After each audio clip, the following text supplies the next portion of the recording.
2022년에는 거의 한 달에 한 번꼴로 참사가 일어나갖고 저희가 한 달에 한 번꼴로 추모제를 지냈어요. 그래서 제가 이제 오늘 이 자리를 마련하고 이 펀즈를 소개하려고 하는 게 사실은 그런 이유이기도 합니다.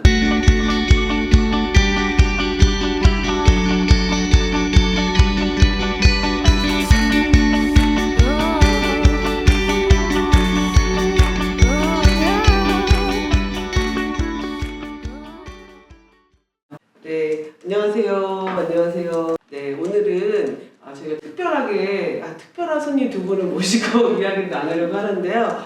무엇이냐면 한국과 미국의 발달장애인 정책에 대해서 좀 이것저것 살펴보고 비교도 해보고 뭘 더 해볼까라는 이야기를 나누려고 오늘 소중한 두 분을 모셨습니다. 먼저 저는 장애아 인권 발바닥 행동에서 활동하고 있는 김정아입니다. 반갑습니다. 네. 제 이름 전현일이고요. 저는 미국에 살고 있고 딸이 발달장애인 딸이 있어요. 2000년대 초반부터 그 국제발달장애협회라는 단체를 만들어서 한국의 발달장애에서 일하시는 분들을 미국으로 초빙해서 연수를 주관하고 해왔습니다. 안녕하세요. 저는 전국장애인 부모연대에서 문화예술특별위원회 위원장을 맡고 있는 김종욱이라고 합니다. 30 초반의 아름다운 발달장애인 청년의 엄마입니다. 그래서 제가 이제 총 3편을 이제 준비를 했는데요. 이제 오늘 첫 편의 이야기는 펀즈라는 것을 이야기를 나누려고 합니다. 근데 이제 한국 사회를 조금 이렇게 진단해보고 그 얘기를 본격적으로 하고 싶은데요.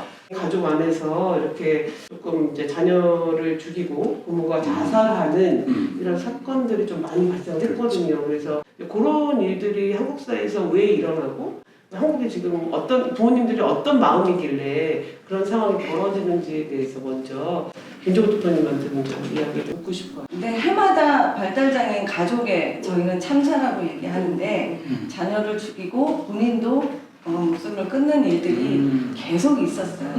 여러 건씩 있었는데 2022년에는 거의 한 달에 한 번꼴로 참사가 일어나갖고 저희가 한 달에 한 번꼴로 추모제를 지냈어요. 2023년 가을에는 한 가족, 일가족 5명이 한꺼번에 아버지가 발달장애가 있는 세 자녀를 다 죽이고 아내도 죽이고 그리고 본인 목숨을 끊는 그런 일이 있었어요. 아주 비극적인 일이 있었고 올해도 역시 또 쌍둥이였는데 한 아이를 살해한 건이 있었어요. 그 아버지도 자살. 가족에게 전부 다 돌봄이 전가되고 있다. 서비스를 찾아 나서는 것도 가족이 찾아 나서야 되고 찾아 먹어야 되고 하는 부분이 있죠. 그래서 그 미래에 대한 불확실성이 있고 국가에서 우리 자녀를 지켜주지 못한다라는 불안감이 있어서 불안감과 우울증을 안고 미안한 마음에 죄책감도 있고 그런 여러 가지 복합적인 마음이 있어서 어떤 계기가 되면 한순간에 무너지는 그 순간이 오더라고요. 그래서 제가 이제 오늘 이 자리를 마련하고 이 펀즈를 소개하려고 하는 게 사실은 그런 이유이기도 합니다. 그러니까 이제 발달장애 가족 안에서 일어난 참사의 원인을 생각해 보면 왜 이분들은 서비스를 찾지를 못했고 혹은 서비스가 주변에 있었는데도 이용하지 않고 그냥 평생 이용하지 않다가 돌아가시는 분들도 많거든요. 그럼 왜 국가는 그분들에게 지원을 하지 않았는가? 혹은 그 사람들은 왜 지원을 받지 않았는가? 그리고 그런 것들이 전혀 없는 상태에서 혼자 해결하려다가 결국 그 벼랑 끝에 몰렸는가? 이제 이런 생각을 하게 될 때 미국에서 선생님께서 이제 펀즈를 소개해 주셔가지고 이게 혹시 대안이 되지는 않을까라는 고민 때문에 이제 좀 이렇게 한국 사회 소개하고 싶다 이래서 이제 잘 만들었는데요. 그래서 지금 제가 펀즈 이렇게 계속 얘기하고 있는데 그것이 무엇인지 우리 전 선생님의 또 이야기를 듣도록 하겠습니다. 네. 김정은 선생님이 말씀하셨듯이 PUNS가 이제 그 영어의 약자인데 그 뜻은 그 서비스 대기 리스트, 관리 방법, 관리 절차, 대기 리스트 서비스를 받기 위해서 대기하는 그 사람이 많은데 그 대기 리스트 어떻게 관리를 할지 위기에 처해 있는 사람은 어떻게 발견하고 서비스 해줄지 이런 그 주정부의 관리 정책이죠. 근데 이제 그 서비스를 신청하는 시기가 이 서비스가 나오는 시기는 이제 18살 이후부터 되거든요. 근데 학령기에 서비스를 신청해 놓을 수가 있어요. 미리 신청하는 거죠? 그러면은 학령기가 끝나자마자 그 신청 기간이 딱 거기서부터 되는 거예요. 그래서 5년 내로 신청한 서비스를 해줄 수 있도록 그렇게 돼 있어요. 그냥 5년을 넘기면 안 되는 거죠. 그리고 위기가 생겼을 때 위기 중에 하나는 부모의 한 사람이 75세 이상이 된다. 아니면 이혼했을 때, 아니면 부모가 파산, 그러니까 부양하는 사람이 파산했을 때, 그럴 때 이제 그게 위기가 되는 거예요. 그러면 그 사람한테 제일 먼저 우선적으로 서비스를 주게 되죠. 그렇지 않으면 5년을 기다려야 되고, 기다리다가 서비스 이제 내 차례가 돼서 그 받을 차례가 돼서 예산이 책정이 돼서 통보가 오잖아요. 그 통보가 오면은 다시 그때 또 인터뷰를 해요. 가정에서 집에 있으면서 서비스를 받을 것인지 아니면은 나가서 독립적으로 살면서 서비스를 받을 것인지 이런 걸 이제 결정. 기금이 일단 한번 나오잖아요. 그래서 받을 자격이 있어 받기 시작하면은 그 기금은 평생. 그 우리 부모님들이 그 왜 무슨 서비스 받을 때마다 그 서비스가 예를 들어 평생 교육기간 이용하는 것도 5년. 그러니까 딱 기한이 정해져 있거든요. 이게 가장 핵심이 되는 게 저희가 항상 그걸 느끼는데 대한민국 사회는 지금 각자 도생하는 사회다. 모든 서비스를 우리가 찾아 먹어야 되는 거예요. 마치 너무 많은 사람들이 이 서비스를 가져가면 비용이 들까봐 숨겨놓은 것 같다는 느낌이 들 정도예요. 펀드를 통해서 대기하고 있다가 5년 내 무조건 5년 내에 받을 수 있는데 긴급한 상황이 발생하면 먼저 받을 수 있고 그렇다. 그때 여기서 말하는 그 서비스 내용이 도대체 뭘까? 그 기회는 한 달에 이제 2,800불 정도가 나오는데 그걸 매달 다 못 쓰고 있어요.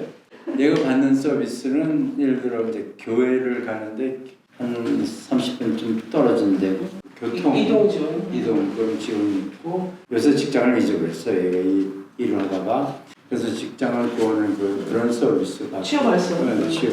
그리고 얘가 좀 문제가 되는 이제 얘가 화를 잘 내거든요. 그래서 화를 컨트롤할 수 있는 그런 상담 받고 그리고 이제 그 일주일에 한 번 그 스태프가 와서 방문해서 같이 그 요리도 같이 하고 얘기도 하고 이런 일을 했죠. 선생님 말씀 들어보면은 이제 펀드가 그래서 이제 발달장애를 조사를 해서 서비스 대기 리스트를 만들고 그래서 5년 안에 서비스를 주고 그런데 그 서비스는 과거에는 시설을 위주로 한 서비스였지만 그게 아니고 집과 지역 사회를 기반한 서비스라고 하는 영역 안에서 서비스를 받게 한다라고 말씀 주신 거잖아요. 근데 그런 게 있다면 미래에 대한 불안감이 일단 해소가 되는 거잖아요.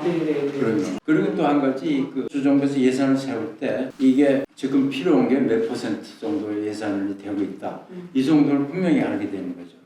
그래서 5년 내에 이걸 완전히 우리가 커버를 해야 되니까 예산을 어느 정도 매년 증가시켜야 되는지 이런 것도 알고. 근데 그런 데이터가 없으면은 이 예산을 세웠을 때 이게 얼만큼 커버하는지 모르는 거죠. 그래서 그런 주정부에서 그런 용도로도 이제 이걸 쓰는 거죠. 우리는 거꾸로 정해요. 전체 복지부 예산이 얼마, 그 중에 장애인 복지 예산 얼마, 그 중에 발달장애인 예산 얼마, 그 중에 이 사업에 쓸 수 있는 예산 얼마, 몇 명? 그러니까 그거를 단가로 산출 단가로 몇 명, 그러니까 이게 밑에서부터 이 서비스가 필요한 사람이 어느 정도가 있느냐, 그래서 그 예산은 어떻게 세울 것이냐가 아니라 실행으로 정해진 파이 있으니까 사람들이 필요하든 말든 상관없이 그냥 너희한테 배정된 파이는 요만큼이야. 그렇죠. 그래서 거기 안에서 모든 걸 짜게 이렇게 하는 거거든요. 근데 그런 의미에서도 이 제도가 좀 도입이 되면 굉장히 다를 것 같고, 저는 이런 게 한국에 이제 도입이 돼서 그 발달장애인 부모님들 입장에서 이런 게 신청이 돼서 향후에 5년 안에는 어쨌든 국가가 부양 의무 책임이 국가로 이제 넘어가는 거야라고 했을 때 이제 부모가 느끼는 그 불안감과 진짜 끝도 없는 걱정이 물론 이제 그냥 일반적으로 부모로서의 걱정 말고 이제 그런 걱정이 어느 정도 그래도 해소가 되지 않을까 이런 생각을 좀 하게 되네요. 마음 편히 살 수 있을 것 같아요. 그게 딱 안전하게 삶이 존중받는 삶이 가능하다라고 딱 눈에 보이는 계획표가 딱 나와주면 그다음에 부모는 나의 삶을 또 다르게 그렇죠. 설계할 수도 있잖아요. 다른 계획을 할 수도 있고. 제가 그 두 분을 모시고 오늘 펀즈 얘기를 나눴던 게 이제 한국에서도 발달장애 부모님이 뭐 눈을 아프거나 뭐 사고가 나거나 어떤 상황에 처했을 때 혹은 또 먼저 좀 하늘나라로 가셔야 될 때도 마음 편히 가실 수도 있거나 혹은 또 지금 현재 이제 아드님이 30이 넘었다고 하셨잖아요. 이때도 이제 계속 내가 부양 책임에 대한 고민을 끊임없이 하고 있잖아요. 모든 한국의 발달장애 부모님 그러실 텐데 한 10대부터는 이제 이 자녀가 20대가 넘으면 이제 독립적으로 살 거야 라고 하는 사회, 그게 내 부담으로 안 오는 그런 좀 사회가 됐으면 좋겠고 그건 발달장애인들도 그것을 원할 것이다 그렇게 생각이 듭니다. 그래서 오늘 또 첫 번째 이야기를 잘 나눠주신 두 분께 감사드리면서 오늘 자리 마치도록 하겠습니다. 감사합니다. 네.